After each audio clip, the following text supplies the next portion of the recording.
So with your tax dollars, the Department of Health and Human Services puts out or promotes a report that says basically half the people in this country or thereabouts have or will have pre-existing conditions.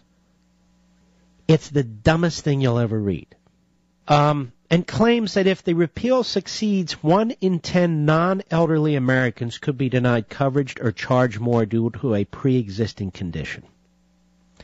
A flat-out lie. But you can lie, apparently, as long as you're not raising your voice or using words with more than 4 syllables. Why isn't lying to the American people considered a violation of this new civility rule? Why isn't dissembling considered a violation of this new civility rule? Well, it is here, and it should be. These people are liars and dissemblers, and hence uncivil. Michael Cannon at the Cato Institute, he says, there's a few problems with this claim from HHS. Their own survey in 2001 found that only 1% of Americans had ever been denied health insurance, period. 1%. Economists Mark Pauly and Len Nichols write the fraction of non-elderly uninsured persons who would be rated as actuarially uninsurable is generally estimated to be very small, less than 1% of the population. The Rand health economist Susan Marquise and her colleagues find that in markets that do not impose Obamacare-style government price controls on health insurance, such as California's individual market, quote, a large number of people with health problems do obtain coverage. Our analysis confirms earlier studies' findings that there is considerable risk pooling in the individual market and that high risks are not charged premiums that fully reflect their higher risk. So they pool together, these individuals as a group, to help offset some of the bigger expenses for certain individuals. Cannon at Cato Institute goes on, it's true that insurers charge higher premiums to many people with pre-existing conditions, and it's crucial that they have the freedom to do it. Risk-based premiums create virtuous incentives for people to buy insurance while they are healthy and to be cost-conscious consumers. Otherwise, ladies and gentlemen, all the rest of us who buy insurance before something catastrophic happens, we are subsidizing those who all of a sudden pay nothing. Then they find out they have heart disease or cancer or diabetes, and they say, okay, I want my policy, and you cannot charge me more than that other guy who's had a policy for 10 years.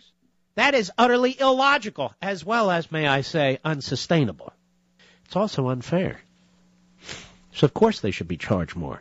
He writes, the real problem here is that the government has created an employment-based health insurance system that denies consumers the protections that unregulated markets already provide, as well as additional protections that insurers would develop absent this government intervention. Now, the vast majority of us either pay for insurance or our employer pays for insurance. There's different ways to handle this, too, but that's the vast majority of us. So excluding those who have some kind of government insurance, I'm talking about in the private sector with private insurance, okay? What do you think about people who hang back, who spend their money on whatever they want, which is fine, and then when they get ill, demand that your insurance company give them a policy at the same price as yours? And what do you think of a system that would go ahead and promote such a practice? What would then happen to insurance? What would happen to costs then? Well, they would skyrocket. Shouldn't we be encouraging people to purchase insurance if they can before they're very sick? Yes. But in any event, HHS's own study found that only 1% of Americans had ever been denied health insurance who had pre-existing conditions. How many Americans are denied care from the VA or under Medicare or Medicaid? I recall reading a study which said that either Medicare or Medicaid rejects more treatments than any of the private insurers. Where's that report right before the repeal vote tomorrow? Well, you'll never get it. Because this is how a civil government under a far-left radical administration operates. They concoct information.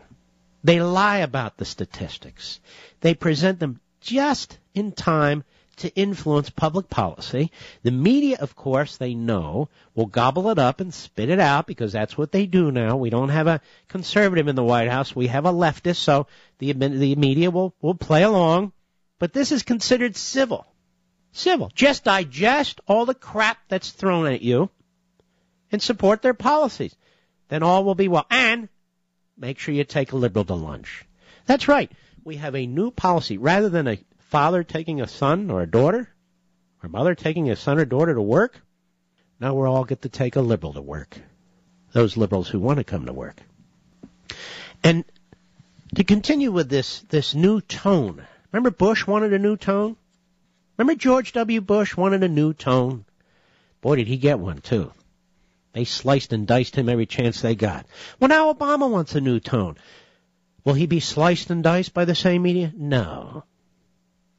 Their lips are chapped by kissing his you-know-what so much.